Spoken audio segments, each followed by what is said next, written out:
పూజారికి ప్రసాదం లేదంటే పక్కోడు వచ్చి ఇంకేదో అడిగినట్లు ఉంది బ్రో పరిస్థితి. ఇంటికి డబ్బులు లేక శ్మశానంలో దాక్కుంటున్నాను ఎవడన్నా వచ్చేస్తారేమో అని. నన్ను అర్థం చేసుకోండి సార్, ఇన్నిసార్లు కాల్ చేస్తాను, 3000 కదా సార్ పే చేసారా మీరు? మేడం పెళ్లి అయింది మేడం మీకు? అర్థం కాలేదు సార్. మ్యారేజ్ అయిందా మేడం? కాలేదు సార్. నాకు మ్యారేజ్ అయింది మేడం. మా ఆవిడ గంటకోసారి ఫోన్ చేసి డైపర్లు అంటది, దగ్గరకు అంటది, పిల్లడికి దిత్తివాడు అంటది. ఏం చేయను ఇంత చేసేటప్పుడు 3000 ఉంటే నేను కట్టినా చెప్పండి. పాపిడి తింటే కూడా డబ్బులు నా దగ్గర 10 రూపాయలు. ఆ పాపిడి తింటే కిందకి పైకి చూస్తున్నాడు. చిన్నప్పటి నుంచి ఫ్రెండ్ అయినా 10 ఎవరు అంటున్నాడు. ఏం చేయను నిన్న బాధ ఎవరు పాపిడి అంటే సోంపాపిడియా?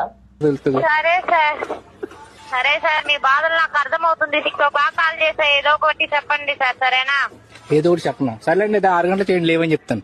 సరే సార్. ఓకే ఉంటాను. ఇంటికి డబ్బులు లేక శ్మశానం 6 గంటలకు చేయండి లేవని చెప్తాను. 6 గంటలకు ఫోన్ చేయండి లేవని చెప్తారు. That regret is in his words. లేవని చెప్తా, అది పర్సనల్. గౌతమ్ గంభీర్ లా ఉన్నాడేంటి బ్రో? ఒకసారి కూడా కాలేదు పెళ్లి.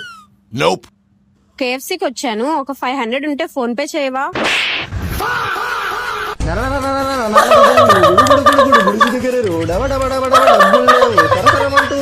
చూసి టైం వేస్ట్ చేసి ఏంటో లైఫ్ అని ఆలోచిస్తుంటా.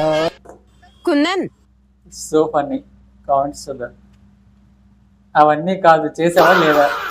ఇప్పుడు ఏం చేస్తాడు మీ హీరో?